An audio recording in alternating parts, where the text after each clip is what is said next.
"Dad, who is this woman?" I asked my father. He replied, "This is my new wife, which means she's your new mom, Lisa." My father greeted Rebecca with a smile as he put his arm around her shoulder.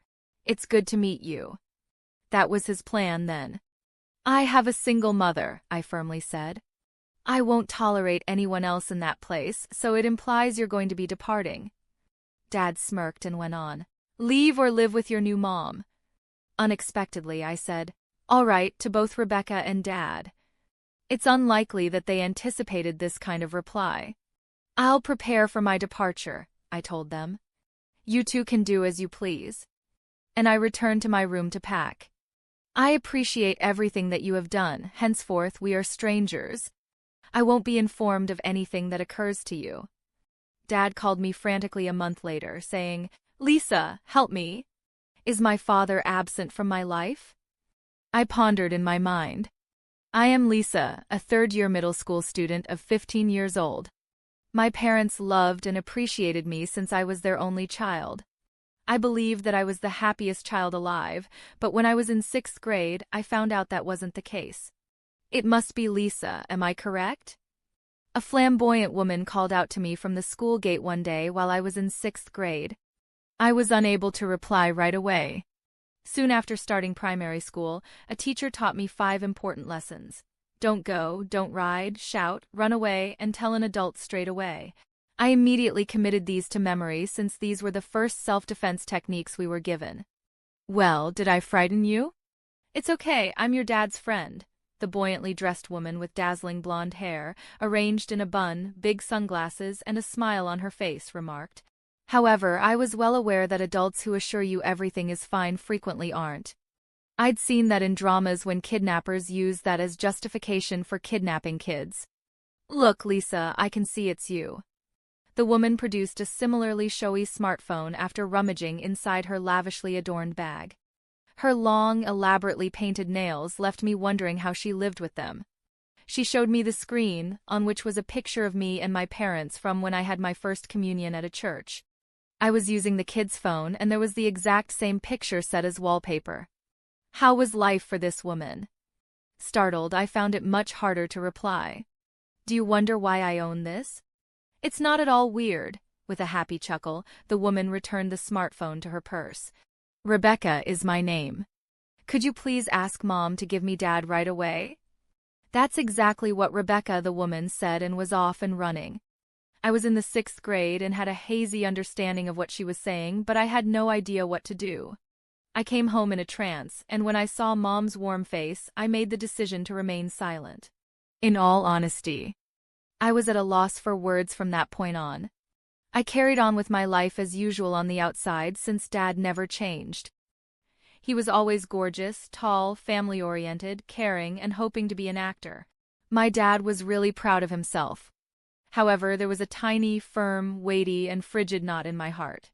That lump was always there, no matter what I did. I entered middle school after graduating from elementary school without saying anything. My parents attended the entrance advice session as regular parents before I started my course, and we took a picture in front of the middle school's main gate. On either side of me were my parents, dressed in suits. All that was visible to anyone observing us was a typical, content family. That might not have been the case, though. I was contemplating these things when my father's words snapped me out of my daydream. He returned to show us the screen after thanking the photographer. I pondered whether Dad would also give that Rebecca-named woman this picture. Mom noticed my strange expression and inquired worriedly. "Nothing," I answered, glancing from my father to my mother. I was unable to tell my mother anything at all. As long as Mom is unaware of Dad's relationship with Rebecca, it doesn't matter if it is true. That's why I'm unable to speak. I have to act as though I know nothing. I considered what had transpired as I glanced at my mother.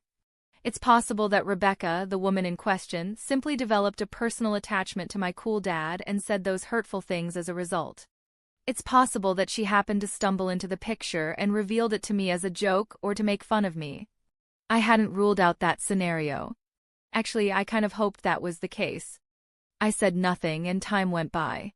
My mother fell ill not long after I started middle school. Her life would soon come to an end due to the seriousness of the diagnosis. That must be a lie, I inquired. Mom herself told me the truth. It's not a lie, she smiled and continued. Mom won't be able to remain with Lisa for much longer. I want to tell you something because of this. Lisa, what is it? I believe you'll face difficulties after I leave. I'll do everything in my power to ensure you can support yourself, Mom stated emphatically, so you can live on your own. This is code for not living with Dad or the two of us. Perhaps Mom is aware, I reasoned. Still, I was unable to inquire. Mom also appeared to assume that I knew, even though I kept it to myself. That was the sensation. I want you to think that I did it for you, even though there may be things you detest when that time comes. Yes, I do comprehend, I replied. Mom excitedly exclaimed, "Thank you," and gave me a tight embrace. Mom stopped talking after that, and neither did I. We continued to live as if nothing had happened, just the three of us. The sole distinction was that Mom's condition deteriorated over time, requiring many hospital stays until she was unable to return. And that was all. Dad was there for Mom in the hospital. Whenever she became weaker, Dad would come over directly from work. He would return early from his home to take care of the house and cook. Dad will take care of the house, so Lisa, please stay by Mom's side, he replied. He was a wonderful husband and father to everyone who happened to glance at him, but there was something fake about his words and facial expressions. I prepared soup. What is the flavor like? He asked. Yes, it tastes really good. Dad is a fantastic cook. Always cooking for Mom is the best, I responded, acting like a scripted husband and wife. He continued, get well soon and cook us delicious meals again. I was with them too, feigning to be the daughter and grinning falsely at them. Why? I realized it was a ruse. Mom probably knew too. Mom and I went along with Dad's performance as he went on. It seemed like nothing was wrong, and we were simply enjoying Mom's final days in peace. We were just playing with the family and passing the time, that was it. Mom passed away when I was in my 3rd year of middle school, maybe 2 years later. A parent losing their child is a deeply sad and terrible situation that only those who have gone through it can truly comprehend. Dad did a wonderful job portraying a husband who had lost his wife at the wake and funeral. Like me, he shed tears, but they seemed hollow in some way. While the audience wept for the father and daughter who had to leave, I was simply in awe of Dad's performance. I was left alone after the wake and the funeral. I made a vow to Mom, but everyone who came told me to stick by Dad from now on. I have to work hard on my own. Dad rarely returned home, as was to be anticipated. I am old enough to be on my own. I'm alone for the majority of the day because Dad stated, "Sorry, but I'm busy with work," and walked out of the house. Though to be honest, it was difficult. I was ready. I had imagined that he might consider his daughter a little once Mom passed away. I truly needed someone to support me, but such thinking is pointless. You are both an adult and a child at 15. As a result of growing accustomed to the lonely days, an incident happened the day following the month-long memorial ceremony. It was a Saturday. I was alone at home because it was a school holiday, but outside the noise level increased. Start by getting rid of everything that is superfluous. Thereafter, tidy up before relocating these belongings. Dad angrily gave the crowd instructions. What's happening? How are you using my mother's belongings? I was shocked to see that the visitors were beginning to remove Mom's possessions from the house. No, don't take that away. I attempted to stop them by standing in the doorway. I made an effort to stop the individuals relocating Mom's belongings. They all appeared disturbed by my behavior, and they were most likely movers. I was aware that the movers were merely carrying out their duties, but who gave them this assignment? Dad, why are you taking Mom's stuff away? I assume your mom is no longer with us, so these things won't be used by anyone. I'm having them taken away because of this, Dad stated, making it impossible for anything to pass through the emotional barrier I had built. No. When you take them away, what are you going to do? I asked. What can be sold will be sold, and what can't be disposed of will go in the trash, Dad responded, seeming a little pleased with the way things were going. Leave them in place. These were made by my grandparents for Mom's bridal trousseau, I insisted. The trousseau that my mother's parents had planned was really valuable, and they were wealthy. The movers were currently attempting to remove it. My statements seemed to bother the movers as they exchanged glances. When my mother was young, my grandmother fashioned this trousseau for her marriage. They hold great significance, I explained. A voice behind me said, "Wow, that's some amazing stuff." I turned around to see Rebecca. She pushed past me and peered at my mother's trousseau. "I'm not too familiar with it, but is this considered an antique?" "Please return it." "I'll use it," she said. "Hey, put it back." I begged the movers, but they refused to stop. However, Dad did get my mom's stuff back when Rebecca complained. "Dad, who is that person?" I asked, needing confirmation. With a pleasant smile, Dad put his arm around Rebecca's shoulder and declared, "This person is my new wife, meaning your new mom, Lisa." "It's nice to meet you," remarked Rebecca. So that was his purpose then. But I had only one mother, and this person was not acceptable to me. "That implies you're going to be departing, Lisa," Dad smirked. "You remain a child at heart. You can't survive on your own if you don't pay attention to Dad, can you? This is my mother's and my home. Get rid of that woman." "Telling me to go is really cruel," I retorted. Rebecca did nothing except observe. "I don't want this woman inside my house. Observe what she's expressing." "What are we going to do, my love?" she asked, resting on my father, who appeared content. Dad replied with something unbelievable. "Well, if you really hate it that much, you have to leave. Acquire a new mother. Go if you detest it." My casual remark. "All right," astonished both Rebecca and Dad. I doubt they ever anticipated this kind of response. "After that, I'll prepare to go." "You two go about your business," I told Rebecca and the shocked Dad. Then I went back to my room to pack. Even though I said pack, not much of anything significant remained in this room. The majority of my possessions had previously been relocated to a certain location. Dad seemed to be unaware of it because he never went into my room. I hastily gathered my everyday essentials and school materials. "I appreciate everything that you have done. We are strangers from now on. I'll be kept in the dark about your fate," I said, turning my back on Rebecca and Dad and leaving the home. I got into the cab that I had called and gave the driver my destination. "Goodbye, Dad." It worked out exactly as Mom had predicted, I whispered to myself in the back seat of the vehicle. My grandparents' house was a big suburban home. When I got there, they tearfully said, "Lisa, you did well," as they held me close. I sobbed as I embraced my grandmother, finally feeling relieved to consider that this was the final outcome. My grandparents expressed their regret, saying, "We were duped the entire time." He was pretending to be the nice husband and father. However, I didn't mind because I already knew. Mom was awake. She gave me everything she could. Because of this, Mom was aware of Dad's affair, and she might have even known that Rebecca had made contact with me. My mother never mentioned anything to me. If she hadn't become ill, I wonder if she would have kept up the facade of a happy married couple with Dad. However, Mom must have made her decision after learning about her illness, considering what would happen to me after she passed away. She promised to exert all of her effort. Household duties were one of those things. Mom and I had been cooking together since I was in elementary school, and I had been assisting her ever since. I was able to prepare most of Mom's recipes. She taught me everything she could in the final year before she died. Therefore, I didn't have any difficulties with that part, even when I was living alone and Dad wasn't home. I could clean and do laundry in that house. After Mom died and Dad never came back, I took care of myself. I owe it all to the lessons I learned from my mother. Another thing Mom did, the consequences of which were later realized. Dad called all the time, a month after I moved out of the house where I grew up. Though I knew he would, I chose to ignore it. If it ended with a single phone call, it wouldn't be enjoyable. I turned off my phone, locked it in my room, left for school, and didn't pick it up right away when I got back. I didn't pick it up until after I had taken a bath and it was time to go to bed.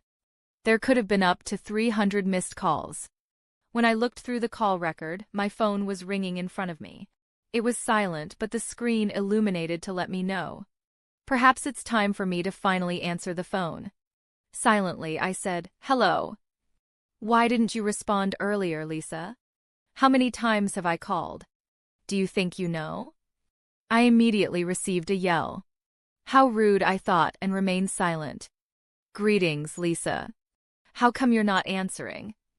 I said nothing. "It's Dad, Lisa. Have you remembered to listen to my voice?" I wished I could forget, but unfortunately I remembered. I sighed. "Lisa, help me. I don't have a father, do I?" I replied. Dad paused for a while and then continued, "This is me, your dad. I'm in serious trouble. Are you unable to assist? Lisa wouldn't be the type of daughter to desert her parents, is she?" His alluring tone made me uncomfortable. "As I already stated, I am fatherless. The number you have must be incorrect. Kindly have a look at it," I said. I hung up and switched off my phone. That way I wouldn't have to listen to the man who used to be my father's voice. Ever again, I'm going to stop using this phone soon. Maybe because I stopped responding, Dad and Rebecca arrived at my grandparents' house the following day. "Let me check on Lisa. She must have been impacted by you. Send her back immediately." "That's correct. Lisa, please come back home. I'm a young, attractive mother who has come to get you. I'll forgive you right now. Return to that residence, and then you are free to leave," Rebecca added. Dad and Rebecca were expelled for visiting my grandparents' home. As I am the owner of that house, Mom gave me ownership of the house and other possessions before she passed away. I had the authority. My mom received the house as a present from her grandparents upon her marriage. Knowing that she was sick, Mom took swift action. She gave me ownership of the house, and she paid the inheritance tax correctly, of course, but she kept Dad in the dark. Dad must have worried because he believed he had ownership rights to the house and that Mom's estate belonged to him. I requested that my guardian, a lawyer, give Dad a notice of eviction. That's when he realized the truth and contacted me in a panic.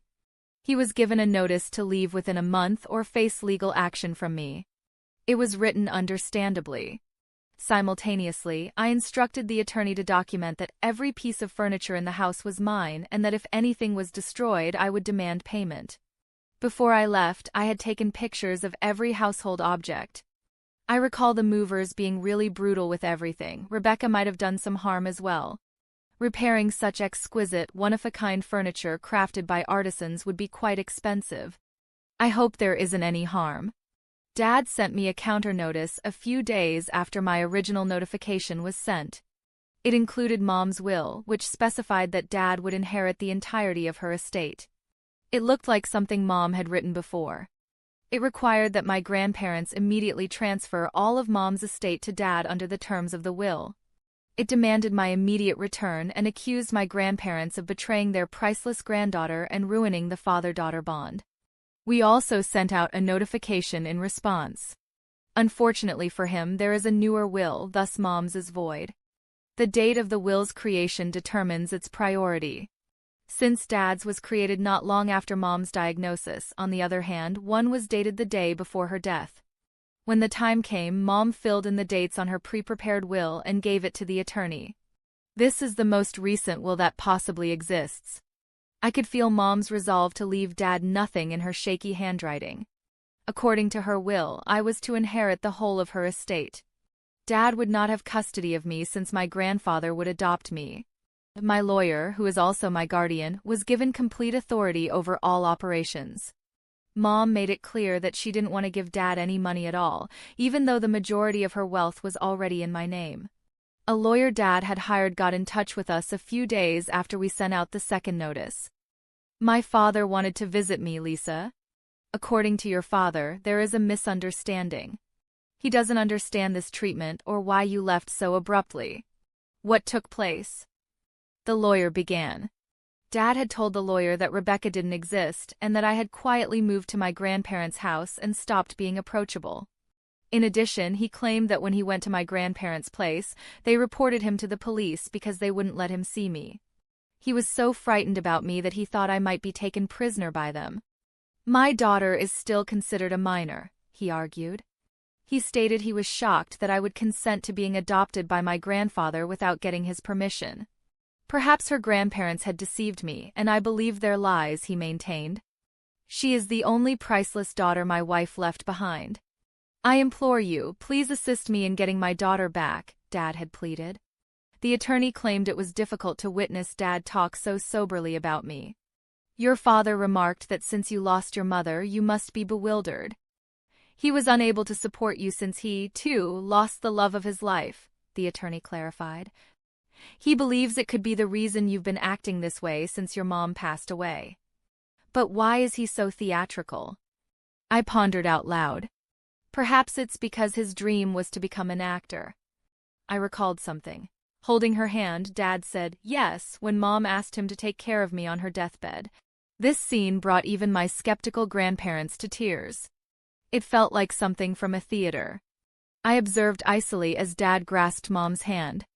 There was no affectionate warmth to me. He continues to act until the end, doesn't he? I stated. I then gave the attorney a recording to listen to. It started on the day the movers came into the house and continued until Dad and Rebecca visited my grandparents. The tape exposed Dad's actual personality. The attorney's face shifted when he heard it.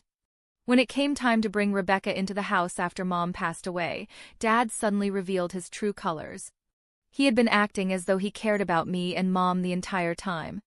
At last, I held the proof in my possession. Well, it appears that this is a different tale. I apologize, the attorney replied, turning to go. He then told me that he turned down Dad's request and that he owed him money for lying to him under pretenses. I suppose after this, no one will be willing to represent your father, he continued. Yes, nobody would support Dad if he told the truth. Why did Dad continue this act, and why did Mom accept it? I pondered. There was a rationale. Mom's first love was Dad. She saw a performance and fell in love with Dad when she was a middle school student, the same age as me. Dad wanted to be an actor and was involved in a small theatrical group at the time. They started dating once Mom began to support him. Considering that Dad was an unsuccessful actor and 8 years older, my grandparents were against the relationship. They reluctantly agreed to the marriage on the condition that they adopt Mom's last name. Not long after, Mom got her college degree and became pregnant. Mom was the only child of the head of a large corporation. After getting married, Dad gave up performing to work for one of my grandpa's companies. My grandfather had been monitoring Dad ever since. I never did trust him very much. Yes, we always sensed something was wrong with him, but when I saw him in the ICU, I believed he genuinely cared about your mom and you, my grandmother remarked. While he may not have been a great actor, Dad was excellent at tricking us. Had I not met Rebecca, I too would still think he was a great father. He's an extremely talented actor, but then, how did Mom realize? I pondered. I was shown a letter from Mom by my grandmother. The letter was left with the attorney to be delivered to my grandparents following her passing. To my most beloved parents. If you are reading this letter, it indicates that I am no longer with you. I want to start by sincerely thanking you for everything you have done for Lisa and me.